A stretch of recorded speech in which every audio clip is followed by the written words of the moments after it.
할렐루야! 오늘도 영상예배 동참하신 여러분들을 주님의 이름으로 사랑하고 축복하고 환영합니다.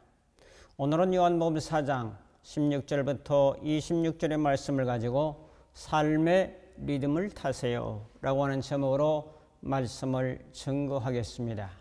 먼저 성경 봉독하겠습니다. 요한복음 14장 16절 이르시되 가서 내 남편을 불러오라. 17절 여자가 대답하여 이르되 나는 남편이 없나이다. 예수께서 이르시되 네가 남편이 없다는 말이 옳도다. 18절 너는 남편이 5이 있었고 지금 있는 자도 네 남편이 아니니 네 말이 참되도다. 19절 여자가 이르되 주여 내가 보니 선지자로소이다. 20절 우리 조상들은 이 산에서 예비하였는데 당신들의 말은 예비할 곳이 예루살렘에 있다 하더이다. 21절 예수께서 이르시되 여자여 내 말을 믿으라. 이 산에서도 말고 예루살렘에서도 말고 너희가 아버지께 예비할 때가 이르리라. 22절 너희는 알지 못하는 것을 예비하고 우리는 아는 것을 예비하노니 이는 구원이 유대인에게서 남이라.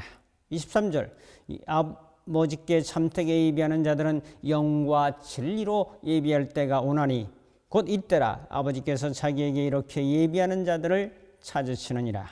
24절 하나님은 영이시니 예비하는 자가 영과 진리로 예비할지니라. 25절 여자가 이르되 메시아 곧 그리스도라 하는 이가 오실 줄을 내가 아노니 그가 오시면 모든 것을 우리에게 알려주시리이다. 26절 예수께서 이르시되 내게 말하는 내가 그라 하시니라. 아멘. 사람은 리듬의 존재입니다. 리듬이 없다면 그 사람은 죽은 것입니다. 리듬이라고 하는 것은 일정한 형식에 따라서 움직여 나가는 것. 그것이 전자 리듬은 파동은 이렇게 움직여가고 호숫가에 던져진 그 리듬의 파동은 둥글게 퍼져 나가게 됩니다. 리듬이 있는 삶은 생력 있는 삶이요 감사한 삶이요 권세 있는 삶으로 이 세상을 능히 이겨나갈 수 있게 됩니다. 돌고래 수십 마리가 바다에서 점프하면서 또 들어갔다가 또 점프해서 나오고 들어갔다 나오고 하는 것은 이 돌고래의 리듬입니다. 음악에도 음정과 박자와 리듬이 있습니다. 리듬이 없다면 음악은 살아날 수가 없죠. 이 리듬 있게 음악을 만들어가는 과정 대단히 중요하죠. 리듬은 음악에도 있고 글에도 리듬이 있고 우리의 몸에도 바이오리듬이라고 하는 건강 리듬이 있고 우리의 삶에도 리듬이 있고 이 자연계의 우주 실수에도 리듬이 있습니다. 자, 그래서 리듬이 없는 것은 아무것도 없는데 이 리듬을 어떻게 영적으로 또 신앙적으로 잘 살려나갈 것인가 하는 것이 오늘의 관건입니다. 오늘 말씀은 사마리아 지역의 수가라고 하는 지역에 예수님과 제자들이 방문하고 있었는데 그 지역을 통과하고 있었는데 그때 수가에 사는 한 여인을 예수님이 만나게 됩니다. 이 여인은 성경은 말하기를 제가 정의해서 목마른 여인이라고 표현합니다. 정신적으로 육체적으로 충족되지 않은 목마른 여인. 이 여인은 또한 영적으로도 목마른 여인이었습니다. 그는 자기의 마음을 시원하게 털어놓고 말할 그런 대화의 상대 친구조차도 없었던 것으로 보입니다. 하루는 전에처럼 물을 기르러 옵니다. 여기서 예수님을 만나게 되죠. 여인과 예수님과의 대화가 시작됩니다. 7절에 보면 물을 좀 달라. 9절에 당신은 유대인으로서 어찌하여 사마리아 여자인 나에게 물을 달라 하나이까. 그때 당시 유대인과 사마리아 사람들은 상종을 하지 않았어요.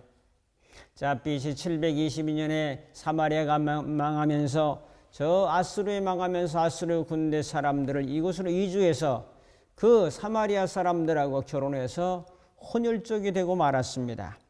유대 사람들이 볼 때는 이 사람들은 꼭 짐승 같은 사람이요, 어떻게 심하게 말하면 더러운 사람이요, 우리와 상종해서는 안 될 사람으로 규정을 하고 있었습니다. 그래서 사마리아 지역도 잘 통과하지도 않고 상종도 안 하는데, 유대인이었던 예수님이 그곳을 지나가시는 걸 보고 이 여인은 의아하게 생각했습니다. 유대인이 어째 사마리아인 여인에게 물을 달라 하느냐, 이런 얘기지요. 물을 좀 달라라고 하는 선언은 그때 당시의 관습과 풍습을 깨트리는 선언입니다. 이것이 중요하죠. 기존적인 틀에 갇혀 있으면 새로운 세계로 나아가지 못합니다. 상종 안 하는 유대인이 사마리아 사람을 상종하는 사람으로, 대화하는 사람으로 바꿔버린 거죠. 예수님은 여인과의 대화를 시작하기 위해서 이제 물 좀 달라는 것으로 접촉점을 삼으면서 결과적으로 이 예수님의 대화는 그 여인, 목마른 여인에게 전도하기 위한 것이었죠.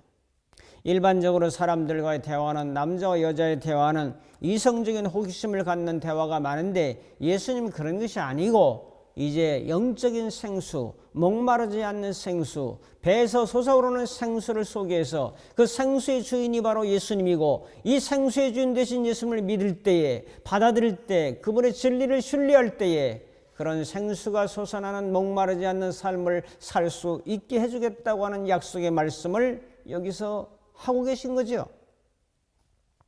10절에 말씀합니다. 내가 만일 하나님의 선물과 내게 물 좀 달라는 이가 누구인 줄 알았더라면 내가 그에게 구하였을 것이요 그가 생수를 내게 주었으리라. 예수님은 계속 말씀하십니다. 이 물을 마시는 자마다 다시 목마르려니와 내가 주는 물을 마시는 자는 영원히 목마르지 아니하리라. 내가 주는 물은 그 속에서 영생하도록 솟아나는 샘물이 되리라. 영생수입니다. 우물에서 기르다 매일 먹는 그런 물이 아니라 영생수. 여러분, 영생을 주는 샘물, 이런 샘물을 들어보신 적이 있습니까, 여러분? 여자는 나는 남편이 없나이다. 예수님이 가서 남편을 불러오라. 나는 남편이 없나이다. 예수님 말씀하시기를 내가 남편이 없다는 말이 옳도다. 너에게는 남편 5이 있었으나 지금 있는 사람도 내 남편이 아니다. 여자는 깜짝 놀랐습니다. 아니, 이 사실을 내가 말하지도 않았는데 다 알고 얘기하니까 주여 당신은 선지자로소이다. 예수님과 여자의 대화에서 물 문제에서 이제는 예배 문제로 나아갑니다. 예수님은 이 산에서도 말고 예루살렘에서도 말고 너희가 아버지께 예배할 때가 오리라. 이것은 예수님이 예배의 장소가 한 곳에 정착되어서 한 곳에 머물러 있지 않게 될 것을 예고하고 있습니다. 그러면서 여자가 메시아 곧 그리스도라는 이가 오실 줄 아노니 그가 오시면 모든 것을 우리에게 알려주리라고 말씀합니다. 예수님은 말씀하기를 내게 말하는 내가 그 메시아다 하는 사실을 알려줍니다. 설태를 맞은 거죠. 방마기를 맞은 거죠. 예수님은 메시아요, 그리스도요, 구원자라는 사실을 이 여인에게 알려주고 있습니다. 히브리 말로 하면 메시아고 헬란 말로 하면 그리스도고 우리 국산 말로 하면 구원자가 되는 것입니다. 여러분들은 지금 3개 국어를 듣고 있는 거지요. 오늘 말씀을 통해서 주시는 주님의 음성은 무엇입니까? 여자는 지금 무슨 리듬을 탔습니까? 자기 중심에서 이제 영적인 리듬을 타고 있습니다. 오늘의 말씀을 통해서 삶의 리듬을 타세요라고 하는 관점으로 몇 가지 살펴봅니다. 첫 번째로 사마리아 여자는 자기 리듬만 타고 있었습니다. 육신적인 물만 길러온 사람이에요. 현실적인 문제에만 집착했던 사람이에요. 물은 노인으로 갈수록 수분이 빠져갑니다. 아이는 90%, 노인은 60%, 65%. 하루도 물을 마시지 않으면 살 수 없는 인간의 육체. 사마리아인도 이 물을 필요로 한 사람이었고 지구상의 그 어느 누구도 이 육신적인 물을 필요로 하지 않는 사람은 아무도 없습니다. 육신적인 물만 집착했던 여인. 문제는 영적인 물을 몰랐다는 사실이죠. 영적인 생수를 모르고 육신의 물만 추구했던 여인. 사람은 몸의 생수가 있죠. 정신적인 생수가 있죠. 영적인 생수가 필요합니다. 이런 것들을 먹을 때 진정 생수의 사람이라는 것을 깨달아 알 수 있게 될 것입니다. 이 여인의 문제는 영적인 생수 대신 예수를 몰랐다는 사실이죠. 작은 두 번째로 육신적인 남편만 추구한 사람입니다. 이 여인은 육신적인 남편을 5명을 바꾸고 6번째 사람도 네 남편이 아니라고 예수님은 지적하십니다. 이 여인이 조영남의 사랑 없이 난 못 살아요를 그때 있었다면 그 노래를 불렀을 거예요. 제가 노래를 잘 못하지만은 잠깐 불러보겠습니다. 밤 깊으면 너무 조용해, 색 덮으면 너무 쓸쓸해, 불을 끄면 너무 외로워, 누가 내 곁에 있으면 좋겠네. 이 세상 사랑 없이 어이 살 수 있나요?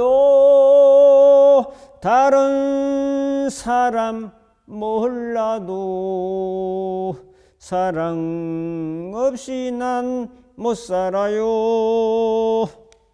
사마리아 여인은 이런 감정으로 살았다고요. 남자를 5명, 6명을 바꾸면서 육신적인 남편만을 계속 추구했지요. 늘 애로움에 시달렸죠. 애로움에 시달리는 사람은 중독에 빠질 가능성이 참 많습니다. 이 여인은 아마도 중독에 빠졌는지 모르겠어요. 무슨 중독? 성중독에 빠졌는지도 몰라요. 애로운 사람들은 도박 중독, 쇼핑 중독, 알코올 중독, 성중독, 인터넷 중독, 운동 중독, 여행 중독, 춤 중독, 종교 중독, 음식 중독, 마약 중독, 이런 모든 것의 근본적인 근원은 애로움이라고 하는 사실이에요. 이 여인은 중독자였습니다. 얼마나 애로우면 이렇게 중독이 됐겠어요. 애로움을 채워줄 남자들을 계속 찾았죠. 작은 세 번째로 자기만 보았지 그리스도를 보지 못했습니다. 사마리아 여인은 철저하게 자기중심적인 사람이었습니다. 오감에 충실하게 살아가는 사람. 이 여인은 신분도 안 좋았고 학벌도 안 좋았고 배경도 안 좋았고 그런 사람이었어요. 내세울 만한 것이 없는 명문 가정의 딸이 아니었습니다. 세상적으로는 평범한 여인 같았지만 그 여인의 장점 하나가 있는데 얼굴이 예쁘다는 거죠. 몸매가 괜찮다는 거죠. 이 여인의 약점은 그리스도를 또한 보지 못했다는 겁니다. 이 여인은 육신의 물만 보았고 남자들의 사랑만 추구하였지 그리스도를 보지 못했다는 것이 이 여인의 약점이었습니다. 그건 두 번째로 여인은 예수님의 리듬을 타기 시작했습니다. 세상에서 손가락질 받던 여인이 반전의 기회, 역전의 기회가 왔습니다. 대박의 사건이 터졌습니다. 예수님은 역전의 명수요, 대박의 또한 주인공입니다. 여인은 예수님을 당신은 선지자입니다 라고 말했어요. 예수님이 육신의 물을 주는 분이 아니라 영원히 목마르지 아니하는 영적인 생수를 주는 분이라는 사실을 깨달았습니다. 여인은 세상의 남자들은 참된 영적인 남편이 될 수 없다는 사실을 발견했습니다. 영적인 욕구를 채워줄 수 없다는 사실을 깨달았습니다. 여인은 구원자가 없이 나 중심으로 살았다는 사실을 깨닫고 구원자 되시는 예수 그리스도를 발견했습니다. 이제는 자기의 리듬을 벗어버리고 이제 예수님의 리듬을 타고 영의 리듬을 타고 영적인 감동과 영적인 감화와 영적인 인도를 받아 살아가야 되겠구나 하는 사실로 이제 돌변하고 말았어요. 버스 타고 전철 타고 자동차 타고 인천공항에 가죠. 인천공항에 가면 왜 가죠? 비행기 타고 다른 나라로 가기 위해서 점프하는 거죠. 자동차, 전철, 도보에서 이제는 하늘을 나는 세계로 다른 먼 세계로 가는 것처럼 이 땅의 물만 바라보고 사람들의 사랑만 추구했던 그 사람이 예수님의 사랑과 은혜와 예수님의 남편과 영원한 생수를 받아먹고 영원한 생수를 이제 받아먹고 배에서 솟아나는 이 생명수, 영생하도록 솟아나는 이 생명수를 가지고 이제 새로운 리듬을 타고 하늘을 날아가는 사람으로 바뀌었다는 거죠. 자, 큰 세 번째로 우리는 예수 리듬을 타면서 살아갑시다. 이 여인처럼 인생은 리듬입니다. 무엇인가 잘 됐다는 그냥 잘 돼요. 그 리듬 흐름이 안 될 때는 아주 죽어도 안 됩니다, 여러분. 아플 때는 계속 아프게 되고 건강할 때는 컨디션 좋을 때는 계속 좋게 되지 않습니까? 여인은 예수님이 구세주라는 사실을 발견했습니다. 여인은 물동이를 버려두고 동네로 달려갔습니다. 야! 내가 메시아를 만났다. 구원자를 만났다. 정말 위대한 스승, 생수를 주는 우물 대신 예수님을 만났다. 내 모든 과거를 다 알아맞추고 미래의 영원한 생수, 배에서 강같이 솟아나는 생명수를 주는 예수님을 만났다. 와 봐라! 전도자로 바뀌고 말았습니다. 우리도 예수님을 모시면 리듬이 달라집니다. 근본의 리듬이 바뀌면서 이제 근심이 찬송의 리듬으로 바뀝니다. 좌절의 리듬이 소망의 리듬으로 바뀝니다. 불안의 리듬이 이제 평화의 리듬으로 바뀝니다. 질병의 리듬이 건강의 리듬으로 바뀝니다. 목마름의 리듬이 배부름으로 바뀝니다. 부정의 리듬이 긍정으로 바뀝니다. 지옥 가던 리듬이 천국 가는 리듬으로 바뀝니다. 어둡던 리듬이 밝은 태양의 리듬으로 바뀝니다. 이 바뀐 리듬으로 살아간다는 것, 이것이 대단히 중요하죠. 성경에 보면은 소고치고 북치고 나팔 불고 지금을 불면서 전부 리듬이에요. 하나님을 찬양했던 역사들이 얼마든지 많이 있습니다. 우리가 창조자가 리듬을 하지 않은 것처럼 리듬이리하여 오해하는 사람들이 있는데, 여러분 분명한 것은 하나님은 영혼의 왕이시며 리듬의 창조자라는 사실을 오늘 말씀을 통해서 깊이 깨달아야 할 것입니다. 어떤 사람이 집을 구입했습니다. 몇십 년 세월이 흐른 다음에 노인을 찾아온 하는 사람이 있었는데, 노인장에게 말하기를 제가 목수인데 사실은 이 집을 제가 지었습니다. 이제 내가 세상을 떠날 날이 얼마 안 남았는데 이 집에 보물 창고가 있는 것을 알려주러 왔습니다. 그러더니 안방의 벽장 속을 뒤집으면서 이제 감췄던 스위치를 찾아서 누르게 되니까 한쪽 벽이 열리면서 새로운 방이 열리게 됐어요. 그리고 그 노인의 말대로 보물이 많이 있었어요. 여러분, 이와 같습니다. 보물이 있는데 몰라. 어디 있는지 몰라. 어떻게 작동하는지 몰라. 문을 어떻게 여는지 몰라. 이 문을 열고 그 보물을 보는 것이 바로 예수 그리스도를 보는 거죠. 그걸 믿는 거죠. 생수를 받아 먹는 거죠. 이야, 보물. 내가 부자가 되었단 말이야. 하늘의 부자가 되었고 영적인 부자가 되었고 목마르지 않는 생수가 솟아나는 사람이 되었다. 이 리듬을 가지고 살아가자. 이 밝은 리듬을 가지고 세상을 이기며 마귀를 이기며 죄악을 이기며 어둠을 이기며 질병을 이기며 살아가자 말이야. 이 리듬으로 바꿔나가야 되는 거 아니겠습니까, 여러분? 사랑하는 성도 여러분, 사마리아 여인은 리듬이 바뀌었어요. 칙칙하던, 남자의 사랑만 구하던, 맨날 육신의 목마름에 헐떡이던, 애로움에 시달리던 이런 사람이 이제는 예수님의 생수를 받아먹고 그의 리듬이 예수 리듬을 타기 시작했습니다. 철새가 수천 킬로를 날아가는 것은 바람의 리듬을 타고 가는 거지, 철새가 계속 이것만 하고 있다면 힘들어 지쳐 쓰러질 거예요.